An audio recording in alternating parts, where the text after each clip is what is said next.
100 Thieves made one of the biggest moves in the Valorant offseason, and I wanted to highlight this particular round that they played against TSM because I thought it really showcased kind of the power of having a high-powered coaching staff and what that could potentially bring to a team. And it kind of shows a little bit of, the influences of the coach. I know that, for example, Sean Garres is a big fan of Korean Valorant, and this is a play on Icebox that we've seen quite a bit from a team like DRX. But this is a little bit more of a delayed kind of mid-round play that employs a similar strategy.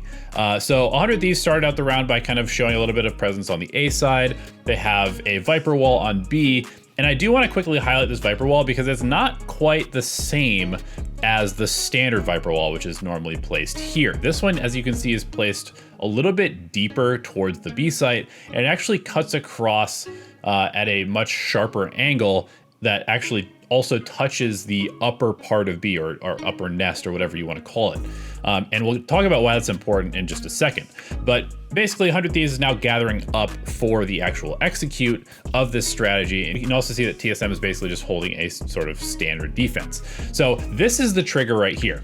Derek is going to use his drone to indicate that there is pressure coming towards the B site. Most teams will follow a drone up through this long corridor, but what that actually does is it's going to hold the two players on the B side near yellow. And that's really important because the execute is actually coming through middle under the tube. So there is one player here in kitchen, which is Rossi for TSM, but you can see that 100 Thieves is already through, and Will is gone through. And this is why that wall is important, because as you can see, the Viper wall actually stops the sightline from anybody that would be playing near yellow or on the default plant spot. And it also stops any sightline of somebody who could be playing in danger or, looking up into this upper nest area. So Will is going to jump up here and dash onto the upper part of sight. And you can see he doesn't actually have the spike. The spike is being held by Sage, who's played by Asuna. The DRX version of this execute is a dash plant behind this little box over here. And in this case, it's a little bit different because we're going to see Will takes control of here, but he's just meant to sort of secure this upper area because, as you can see now, Asuna has placed a wall that covers the fence, which is like the look through from the defender's spawn, and it also boosts him up onto this bridge, which allows him to then wrap around into kitchen and kill Rossi from an angle that is completely unexpected for a Sage to be. So then that's going to set up for a plant here on the bridge, which is obviously a newly possible plant spot in the reworked icebox. So this is kind of way out in the open. It's very, very hard to defuse this for the defenders. And you can see that now 100 Thieves is basically going to fall back into just a post-plant setup where they are going to, keep strong control of middle, and they're going to basically play for anybody that's trying to pinch in from Snowman or Yellow. So this really kind of just restructures how you think about this site. And really the only problem that they had to deal with was if anybody were to wrap through middle, so as the execute is happening, we can see that Chamber has placed a trademark right on the other side of the standard Viper orb that blocks the middle and allows players to go under the tube. And then that trademark is basically going to trigger when the TSM Viper tries to come through and flank the 100 Thieves players.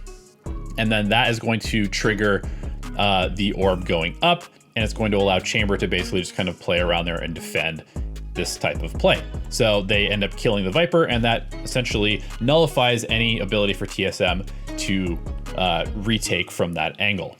Now, the only other thing that I wanted to highlight is that this play, it ends up kind of just, playing out pretty standard. It's just a very difficult retake for TSM. There's some aim duels here. The angles are just very hard to clear for TSM. They get a couple of kills, but ultimately are just outmatched in terms of positioning. But I did want to say that, this is sort of a developing strategy. It doesn't look like it's fully fleshed out, because the next layer to this would probably be to have, some lineups from a character like Viper to fully secure the post plant as sort of like a third or fourth layer of defense against the plant being diffused.